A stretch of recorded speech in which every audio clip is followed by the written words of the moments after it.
सदर मुमलिकत ने आज इलेक्शंस की कोई तारीख मुकर्रर करने की बजाय इलेक्शन कमीशन को एक खत लिखकर 6 नवंबर को इलेक्शंस कराने की तजवीज दी है। उनके खत से ऐसा महसूस होता है कि उन्होंने एक बार फिर पार्टी चेयरमैन या खातून अव्वल और तहरीक इंसाफ के कारकुनान के हाथों मजबूर होकर एक तीर से दो निशाने लगाए हैं कि उनके इस अमल से उनके पार्टी रहनुमा और कारकुन भी मिठाइयां बांट रहे हैं, जबकि कानूनी तौर पर इलेक्शन कमीशन भी उनकी तजवीज से मुत्तफिक न होने का दोबारा खत लिख देगा।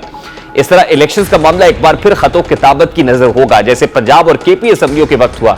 इस खत में सदर मुमलिकत ने इलेक्शन कमीशन को आला अदालतों से भी रुजू करने की तजवीज देकर इलेक्शन कमीशन को इंतखाबात में ताखीर की एक राह भी दिखा दी है, क्योंकि अगर यह मामला एक बार फिर सुप्रीम कोर्ट गया तो ऐन मुमकिन है कि इसका नतीजा उस वक्त निकले जब 90 रोज से वक्त ज्यादा हो चुका हो। चारों सूबाई हुकूमतों का ख्याल है कि इंतखाबात की तारीख का ऐलान इलेक्शन कमीशन ऑफ पाकिस्तान का मैंडेट है। सदर मुमलिकत ने कहा कि वफाक को मजबूत बनाने, सूबों के दरमियान इत्तेहाद और हमाहंगी के फरोग और गैर जरूरी अखराजात से बचने के लिए कौमी असेंबली और सूबाई असेंबलियों के आम इंतखाबात एक ही दिन कराए जाने पर मुत्तफिक है। उनका कहना है कि इलेक्शन कमीशन की जिम्मेदारी है कि वो आजादाना और मुनसिफाना इंतखाबात के इनेकाद के लिए आर्टिकल 51, 218, 219, 220 और इलेक्शन एक्ट 2017 के तहत तयशुदा तमाम आईनी और कानूनी इकदाम की पाबंदी करे। और कुछ अरसे से अफवाहें ज़ेरे गर्दिश थी कि सदर मुमलिकत इलेक्शन एक्ट के बरक्स मावराए आइन इलेक्शन की तारीख देने जा रहे हैं। कुछ देर के लिए अफवाहें थी, लेकिन गुज़श्ता 2 रोज से ये अफवाहें दोबारा से जोर पकड़ गईं, जिसके बाद सदर मुमलिकत ने आज इलेक्शंस की कोई तारीख मुकर्रर करने की बजाय इलेक्शन कमीशन को एक खत लिखकर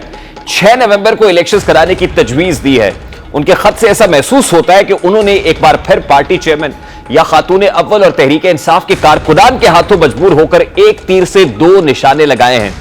उन्होंने तारीख अनाउंस करने की बजाय खत लिखकर सिर्फ इलेक्शंस की तारीख तजवीज की है। इस तरह उन्होंने अपने ऊपर पड़े दबाव को कम करने की कोशिश की है। उनके इस अमल से उनके पार्टी रहनुमा और कारकुन भी मिठाइयां बांट रहे हैं, जबकि कानूनी तौर पर इलेक्शन कमीशन भी उनकी तजवीज से मुत्तफिक न होने का दोबारा खत लिख देगा।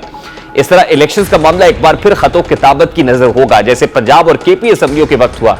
इस खत में सदर मुमलिकत ने इलेक्शन कमीशन को आला अदालतों से भी रुजू करने की तजवीज देकर इलेक्शन कमीशन को इंतखाबात में ताखीर की एक राह भी दिखा दी है, क्योंकि अगर यह मामला एक बार फिर सुप्रीम कोर्ट गया तो ऐन मुमकिन है कि इसका नतीजा उस वक्त निकले जब 90 रोज से वक्त ज्यादा हो चुका हो। सदर मुमलिकत ने इलेक्शन कमीशन को जो खत लिखा है उसके मतन के मुताबिक मुमलिकत डॉक्टर आरिफ अलवी ने यह तजवीज दी है कि आइन के मुताबिक कौमी असेंबली की तहलील के बाद 90 रोज के अंदर आम इंतखाबात पीर 6 नवंबर को होने चाहिए। 89वां दिन 6 नवंबर बनता है। सदर मुमलिकत डॉक्टर आरिफ अलवी ने इंतखाबात की तारीख तजवीज करते हुए खत में कहा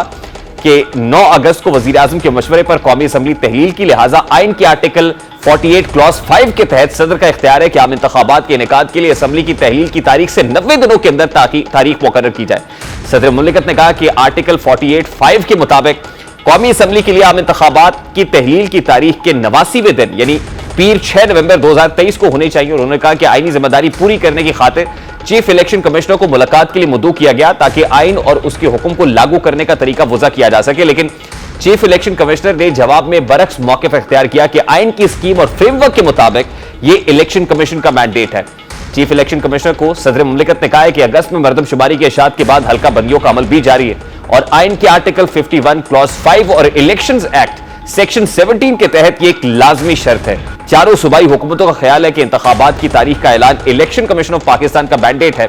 सदर मुमलिकत ने कहा कि वफाक को मजबूत बनाने, सूबों के दरमियान इत्तेहाद और हमाहंगी के फरोग और गैर जरूरी अखराजात से बचने के लिए कौमी असेंबली और सूबाई असेंबलियों के आम इंतखाबात एक ही दिन कराए जाने पर मुत्तफिक है। उनका कहना है कि इलेक्शन कमीशन की जिम्मेदारी है कि वो आजादाना और मुनसिफाना इंतखाबात के इनेकाद के लिए आर्टिकल 51, 218, 219, 220 और इलेक्शन एक्ट 2017 के तहत तयशुदा तमाम आईनी और कानूनी इकदाम की पाबंदी करे। और खत में कहा गया है कि तमाम नकात को मद्देनजर रखते हुए इलेक्शन कमीशन आइन की मुतल्लिका दफात के तहत सूबाई हुकूमतों और सियासी जमातों के साथ मुशावरत और पहले से ज़ेर समाअत मुतादिद मामलात के पेश नजर कौमी और सूबाई असम्बलियों में एक ही दिन इंतखाबात कराने के लिए आला अदलिया से रहनुमाई हासिल करे। उसमें मे सीक गाइडेंस का लफ्ज इस्तेमाल किया गया है, यानी वो रहनुमाई हासिल कर सकता है। ये बाइंडिंग नहीं है इलेक्शन कमीशन ऑफ पाकिस्तान के ऊपर, वो रहनुमाई हासिल करे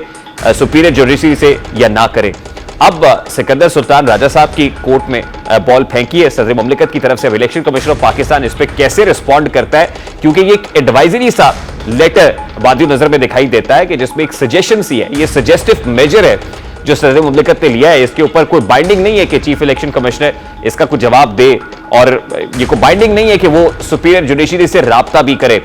अब इलेक्शंस में की तारीख से मुतालिक इससे पहले जो पॉलिटिकल स्टेक होल्डर्स हैं, पाकिस्तान मुस्लिम लीग नून ये समझती है कि ये इलेक्शन कमीशन ऑफ पाकिस्तान का मैंडेट है कि वो इलेक्शन डेट अपॉइंट करे। पाकिस्तान पीपल्स पार्टी की जानिब से वाज़ेह तौर पर सदर की जानिब से उठाए गए ऐसे किसी भी इकदाम की भरपूर मुखालिफत की गई और कहा गया है कि सदर के पास तारीख देने का इख्तियार नहीं है। पीडीएम सरबराह मौलाना फजलुर रहमान भी कहते हैं कि सदर इलेक्शंस की तारीख देने का इख्तियार नहीं रखते, बेहतर है कि वो मुल्क के आइन और कानून के वकार का ख्याल रखें, ना कि अपनी जमात के साथ वफादारी करें। वज़ीर आज़म अनवारुल हक काकड़ भी यही समझते हैं कि इलेक्शंस की तारीख देने का इख्तियार इलेक्शंस एक्ट के बाद सिर्फ इलेक्शन कमीशन का ही है और इलेक्शन कमीशन जो तारीख देगा उसके मुताबिक इंतखाबात कराएंगे। केयर टेकर प्राइम मिनिस्टर समेत जो पॉलिटिकल स्टेक होल्डर्स हैं वो ये समझते हैं कि ये इख्तियार इलेक्शन कमीशन ऑफ पाकिस्तान के पास मौजूद है। अब प्रेसिडेंट ऑफ द कंट्री ने जो खत लिखा है चीफ इलेक्शन कमिश्नर को, उस खत में वाज़ेह तौर पर उन्होंने अपना व्यू पॉइंट दे दिया है और उसमें वो ये कहते हैं कि आर्टिकल 48 क्लॉज 5 उनको कॉन्स्टिट्यूशन की ये पावर करती है कि वो इलेक्शन डेट को अपॉइंट करें, लेकिन साथ साथ वो हवाला जात दे रहे हैं चारों प्रोविंशियल गवर्नमेंट्स के जो लॉ डिवीजन हैं उनकी तरफ से जो राय सामने आई है वो भी, और फिर जो फेडरल मिनिस्टर ऑफ लॉ है उनकी तरफ से जो ओपिनियन सामने आया है वो भी उसमें शामिल कर रहे हैं। और उसके साथ साथ वो ये बताते हैं कि ये जो इलेक्शन एक्ट 2017 है इसके मुताबिक जो कंडक्ट करना है चीफ इलेक्शन कमीशन का अपना इख्तियार है कि वो इनसे कंसल्टेशन के बाद क्या वो सुपीरियर जुडिशरी से राब्ता करें या फिर वो इस हवाले से कोई इंतजामात करें। प्रेसिडेंट का जो खत है इस हवाले से वो सामने है और प्रेसिडेंट के इस खत को एक सजेस्टिव मेजर के तौर पर देखा जा रहा है। दूसरी तरफ तारीख पे तारीख के बाद एक नई तारीख की बात हो रही है। पाकिस्तान मुस्लिम लीग नून का जो कैंप है जो पहले ये कह रहा था कि इंतखाबात में डिले होना चाहिए और इंतखाबात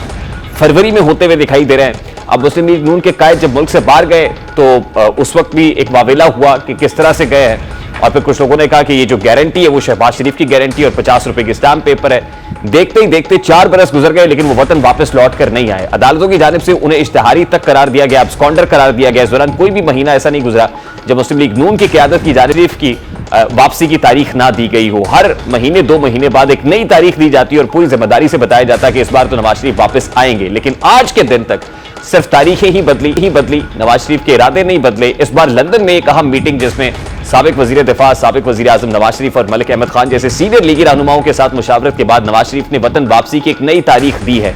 इस तरह तारीख का ऐलान उनके छोटे भाई और साबिक वजीर आजम शहबाज शरीफ की जानिब से किया गया। अब की बार कौन सी नई तारीख दी गई है? कुछ रोज कबल ही शहबाज शरीफ ने नवाज शरीफ की वापसी की तारीख 15 अक्टूबर दी थी, लेकिन अब दोबारा से तारीख को आगे बढ़ा दिया गया। यह पहली बार नहीं हुआ कि नवाज शरीफ की वतन वापसी की तारीख बदली गई हो। मुस्लिम लीग नून की तकरीबन तमाम क़यादत ने नवाज शरीफ की वापसी की कई तारीखें दी और वक्त गुजरने के बाद फिर से कोई ना कोई नई तारीख दे दी जाती। मुख्तलिफ मौके के ऊपर क्या क्या डेट्स दी गई मुस्लिम लीग नून की तरफ से अपने कायद की वापसी से मुतालिक जरा लीग नून की क़यादत के हर रोज इतने बदलते बयानात को देखे तो मालूम होता है कि शायद नवाज शरीफ की वापसी इस बार भी ना हो, लेकिन कुछ वाकयात और हालात को देखकर लगता है कि इस बार नवाज शरीफ की वापसी यकीनी है, क्योंकि मुस्लिम लीग नून हालिया दिनों में बार बार जस्टिस उमर अता बंदयाल की मौजूदगी को नवाज शरीफ के ना आने की वजह बताती है, लेकिन अब उमर अता बंदयाल भी अपनी मुद्दत मुलाजमत का आखिरी हफ्ता गुजार रहे हैं। इसी तरह मुस्लिम लीग नून का कई अरसे से लेवल प्लेइंग फील्ड का मुतालबा भी पूरा होता दिखाई देता है। उनके सबसे बड़े सियासी हरीफ इस वक्त जेल में है, उनके पांव में मुकदमात की बेड़ियां हैं, उनकी पार्टी दीवार से लग चुकी है, हवाओं का रुख भी तब्दील हो चुका है।